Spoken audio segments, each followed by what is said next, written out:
రాష్ట్ర వ్యాప్తంగా జగన్మోహన్ రెడ్డి గారి ఆదేశాల మేరకు 175 నియోజకవర్గాల్లో నిర్వహించినటువంటి వైఎస్ఆర్సీపీ పోరుబాట కూటమి ప్రభుత్వం విద్యుత్ ఛార్జీల పెంపుకు నిరసనగా చేపట్టినటువంటి కార్యక్రమం రాష్ట్ర వ్యాప్తంగా విజయవంతం కావడం జరిగింది. నెల్లూరు జిల్లాకు సంబంధించి ఉమ్మడి నెల్లూరు జిల్లా కందుకూరు నియోజకవర్గంతో సహా 11 నియోజకవర్గాల్లో ఈ కార్యక్రమాన్ని విజయవంతంగా చేపట్టడం జరిగింది.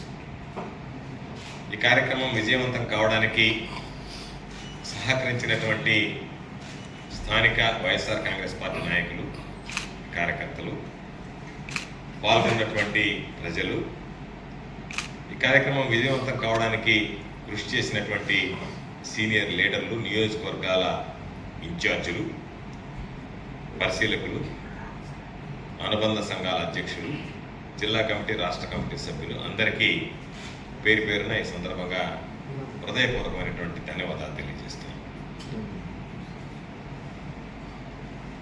అదేవిధంగా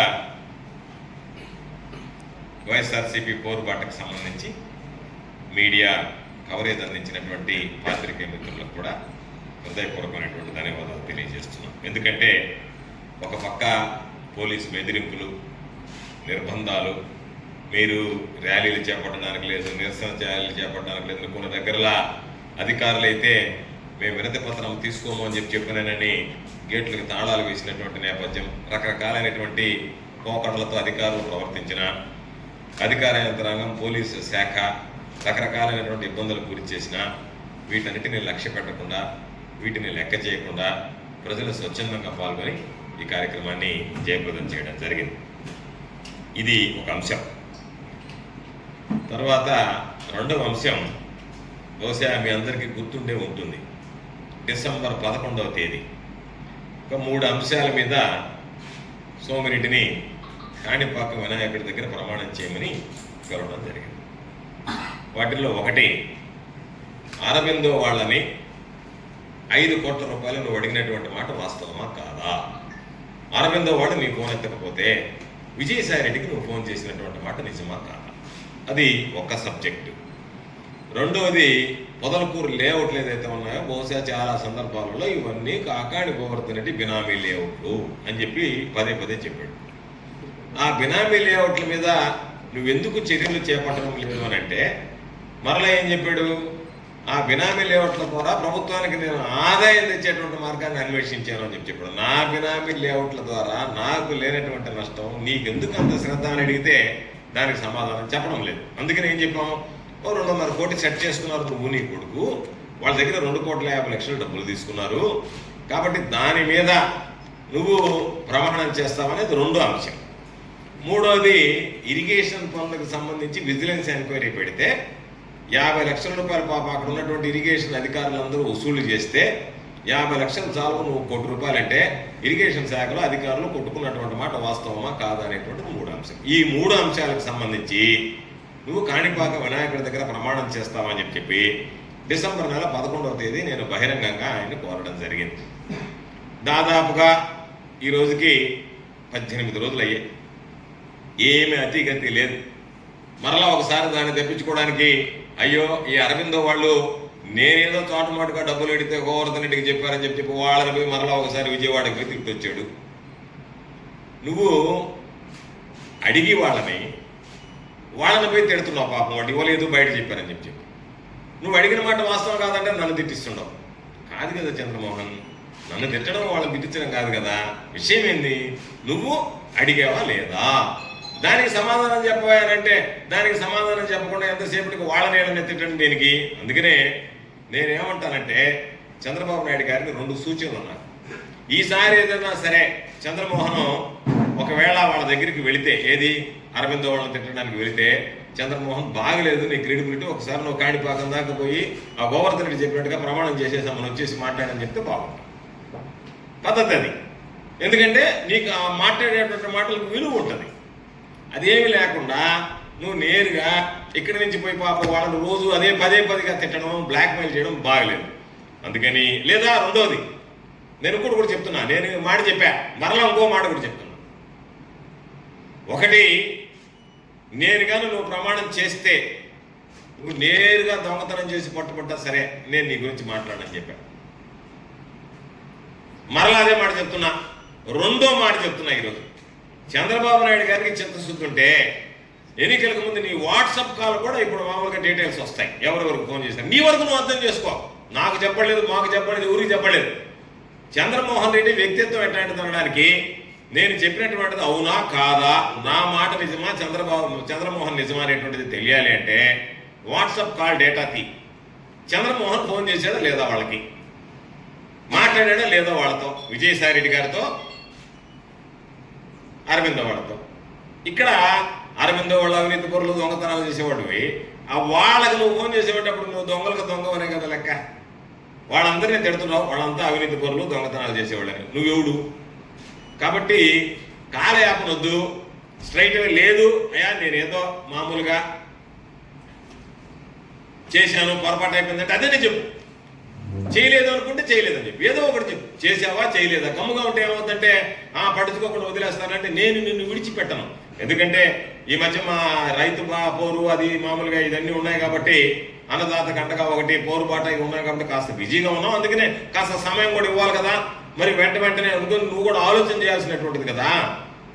అందుకని ఆలోచన చేస్తున్నాడేమో. ఒకవేళ చేస్తే వినాయకుడి దగ్గర వచ్చేటువంటి నష్టం ఏంది, ఒకవేళ తీసుకున్నాము తిన్నాము తప్పే ఉందనేటువంటిది ఏమన్నా ఆలోచన చేస్తున్నాము, కింద మీద లేదా ఏదైనా జ్యోతిష్కుల్ని పండితుల్ని వాళ్ళు ఏమైనా సంప్రదిస్తున్నాము అని అనుకుని గమ్ముకున్నావు, సరేలేనని. అయినా కూడా నువ్వు రాకపోవడం అనేటువంటిది కరెక్ట్ కాదు. కాబట్టి నీకు సంబంధించినటువంటి దాంట్లో మనం ఎవరో చెప్పారు, ఎవడో ఒకడు వస్తే సీఎం గారి దగ్గర అపాయింట్మెంట్కి 100 గ్రాముల గోల్డ్ అడిగాడంట, బిస్కట్.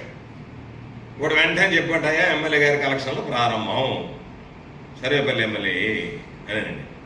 అందుకని మనం ఎప్పుడో పాప ఇండస్ట్రియల్ తీసిపోయారు, వాళ్ళ దగ్గర ఏం బిస్కెట్లు తీసుకున్నాడు, ఏం క్యాష్ కొట్టాడు. అపాయింట్మెంట్ కోసం ఆయన దగ్గరికి పోయి వాళ్ళందరూ పారిశ్రామికవేత్తలు అందరూ వచ్చి పరిశ్రమలు స్థాపిస్తారని చెప్పి చంద్రబాబు నాయుడు దగ్గరికి తీసుకుపోయాడు. వాళ్ళ దగ్గర ఏం బిస్కెట్లు తీసుకున్నాడు, ఏం తీసుకున్నాడు. అపాయింట్మెంట్కి దరిద్రుడా ఎవడన్నా ఉన్నాడా? అపాయింట్మెంట్కి డబ్బులు తీసుకునేవాడు ఎమ్మెల్యేలుగా ఉండి నిష్ఠ దరిద్రుడు కాకపోతే అపాయింట్మెంట్కి, ముఖ్యమంత్రి అపాయింట్మెంట్కి డబ్బులు తీసుకునేవాడు ఎవడన్నా ఎమ్మెల్యే నేను చూడలేక. కాబట్టి ఎన్ని వద్దు, నువ్వు అవినీతి అక్రమాలకు పాల్పడుతున్నావు. గ్రావెల్ రోజు పేపర్లు వేస్తున్నాం, బూడిద, అదేవిధంగా ఇసుక, మట్టి, ఈరోజు సోరేపాళ దగ్గర నుంచి ఇసుక రీచుల్లో నుంచి పెండడం, వీటన్నిటితో పాటు ఉద్యోగుల బదిలీలు, నియామకాలు, లేఅవుట్ల కలెక్షన్లు ఇవన్నీ ఉన్నాయి. వీటన్నిటితో పాటు అపాయింట్మెంట్ల దగ్గర నుంచి అన్నిటికీ కూడా మలుకుంటే ప్రతిదానికి ఏదో ఒక విధంగా దాన్ని అని చెప్పినానండి. ఇప్పుడు ఇరిగేషన్ పనులకు సంబంధించినటువంటి దాంట్లో అవకతవకలు, ఒకసారి ఇరిగేషన్ పనులు రద్దు చేశారు, మళ్ళీ ఈరోజు ఇరిగేషన్ పనులకు సంబంధించి మళ్ళీ టెండర్లు పిలిచి మీమాంసలో ఉంటారు, టెండర్లు ఓపెన్ చేయడంలే. ఓపెన్ చేస్తే కాంపిటీషన్ మీద కాంట్రాక్టర్లు పడుతుంది కాబట్టి ఇవన్నీ జరుగుతూ ఉన్నాయి. నీ పరిస్థితి ఎట్టుందంటే పొగలేమో పాపం మళ్ళీ రేపు మంత్రివర్గ విస్తరణలో ఏమన్నా ఛాన్స్ వస్తుందేమో చంద్రబాబు నాయుడు పొగిడితివి, రాత్రి 9 తర్వాత చంద్రబాబు నాయుడు లొకేషన్ కూతురు తిడితివి. కాబట్టి నీ వ్యవహారం ఇవన్నీ సరిగ్గా లేవు. కాబట్టి మరలా పాపం నేనేమన్నా మర్చిపోయినాను, నీలాగా నాకు మతి మరపు ఉందని నువ్వు అనుకుంటావేమోనని. నాకు మతి మరపు ఏమలేదు చంద్రమోహన్, నువ్వు చేస్తావేమోనని ఎదురు చూసా. కాస్త టైం ఇచ్చాము, ఎందుకంటే 2 వారాలనే ఇవ్వాలి కదా, తొందరపడుకుంటున్నా అని చెప్పి ఆ గడువు అయిపోయింది. గడువు అయిపోయిన తర్వాత ఈ రోజు నువ్వు చెప్పాల్సింది, నువ్వు ఇంకా మౌనంగా ఉంటే సరే పాసుగాలో నువ్వు ఏదో తిన్నావులే దరిద్రుడా అని చెప్పి వదిలేస్తాం. ఆయన మాట్లాడు, ఈ సబ్జెక్ట్ మాట్లాడు. మిగతా ఈ 3 అంశాల తర్వాత నెక్స్ట్ అంశాలకు పోదాం. ఈ 3కి సంబంధించి నువ్వు కనుక నువ్వు తిన్నావా లేదా, తిన్నానంటే తిన్నానని చెప్పు, తినలేదంటే తినలేదని చెప్పు. దానికి ప్రామాణికం ఏంటంటే మిగతా దేవుళ్ళు ఎక్కడ దగ్గర వాళ్ళు, ఎందుకంటే నువ్వు ఎవడన్నా చేసేవాడు ఏదైనా దేవస్థానానికి ప్రమాణానికి మనం నేరుగా కాణిపాకం వస్తే నువ్వేదో చెప్తే నేను ఆ రోజు నేను వచ్చి నిలబడతాను, నువ్వు వచ్చి ఆయన దగ్గర కాణిపాకం వినాయకుడి దగ్గర ఈ 3 అంశాల మీద అరవింద వాళ్ళకి నేను ఫోన్ చేయలేదు, అరవింద వాళ్ళు నా ఫోన్ ఎత్తకపోతే నేను 5 కోట్లు డబ్బులు అడగలేదు, అరవింద వాళ్ళు నా ఫోన్ ఎత్తకపోతే విజయసాయితో నేను మాట్లాడలేదు, లేఅవుట్లకు సంబంధించి పొదలకూరు లేఅవుట్లో అక్రమ లేఅవుట్లో 2.5 కోట్లు డబ్బులు తీసుకోలేదు, ఈరోజు విజిలెన్స్ ఎంక్వైరీకి సంబంధించి వాళ్ళు 50 లక్షల రూపాయలు వసూలు చేసి నేను 1 కోటి రూపాయలు అడగలేదు. ఈ 3 అంశాలు. తర్వాత ఇంకొకటి ఇరిగేషన్కి సంబంధించి లేఅవుట్లకు సంబంధించి వాళ్ళు డబ్బులు లేదని వాళ్ళ మీద కేసులు కూడా పెట్టించారు. ఏమని వీళ్ళంతా ఫోర్జరీ డాక్యుమెంట్లని సృష్టించారు అని చెప్పి ఆ కేసులు ఈరోజు నువ్వు కేసు పెట్టించి వాళ్ళ దగ్గర 2.5 కోట్లు తీసుకొని ఈరోజు ఆ కేసు పక్కన పెట్టించు. ఆ కేసు పోతుందా? రేపు ఏ రోజు ఒకరోజు ఆ కేసు బయటపడదా? ఆ కేసు బయటపడ్డప్పుడు వాళ్ళ ఎగ్రెస్కి వెళ్తే వాళ్ళు నీకు ఎంత ఇచ్చారో బుర్రకథ చెప్పినట్టు చెప్పరా? ఏడ తెప్పించుకుంటావు నువ్వు? ఎట తెప్పించుకుంటావు? తప్పించుకోలేవు కదా. కాబట్టి ఎన్ని ఉరితాళ్ళని నీ మెడకి బిగించుకుంటే ఏమి ఇబ్బంది ఏం లేదు. కాబట్టి రకరకాలుగా మమ్మల్ని ఇబ్బంది పెట్టడానికి అనేక రకాలుగా ప్రయత్నం చేస్తున్నావు పాపం. ఏ విధంగా మమ్మల్ని ఇబ్బంది పెట్టాలి, ఏ యాంగిల్లో పోతే ఇబ్బంది పెట్టాలి, ఎవరిని కలిపెట్టాలి, ఎవరిని కలిపెడితే మాకు ఇబ్బందులు కలుగుతాయి, కాబట్టి వాళ్ళందరినీ కలిపెట్టి వదిలిపెడతామనేటువంటి ఆలోచనలు ఉండవు. మాకేం ఇబ్బందిలే. రాజకీయాలు అన్నిటికీ రాజకీయ నాయకుడి జీవితం తెరిచినటువంటి పుస్తకాలు లాంటిది, వాటికి ఏం భయపడం. నువ్వు శాష లాంటి వాడు తీసిపోయి తప్పుడు కేసులు పెట్టి లోపల వేయించినంత మాత్రాన్నే ఆహా నేను వేటగాడంట, ఇంతలో వేటగాడిని మేము ఎప్పుడన్నా చూసామో వేటాడేవాడినే, ఏదైనా తీసిపోయి తప్పుడు కేసులు పెట్టించేవాడు నువ్వు ఒక వేటాడు, నువ్వు బ్రతుక, అదే వేటగాడు బ్రతుక. కాబట్టి మరలా ఇంకొకసారి చెప్తున్నాం, దీని మీద స్పష్టత ఇవ్వాల్సినటువంటి అవసరం ఉంది. నువ్వు స్పష్టత ఇవ్వకపోతే ఈ అంశానికి సంబంధించి ఈ 3 అంశాలు నువ్వు ఒప్పుకున్నట్టే భావించాల్సినటువంటి పరిస్థితి ఏర్పడుతుంది. చంద్రబాబు నాయుడికి చిత్తశుద్ధి ఉంటే కాణిపాకం దగ్గర ప్రమాణమైనా చేయించు, లేదనుకుంటే వాట్సాప్ కాల్ డీటెయిల్స్ చేసి జరిగిందా లేదా అనేటువంటిదైనా నిజానిజాలు బయట పెడితే బాగుంటుందని చెప్పి మీడియా ద్వారా నేను డిమాండ్ చేస్తాను.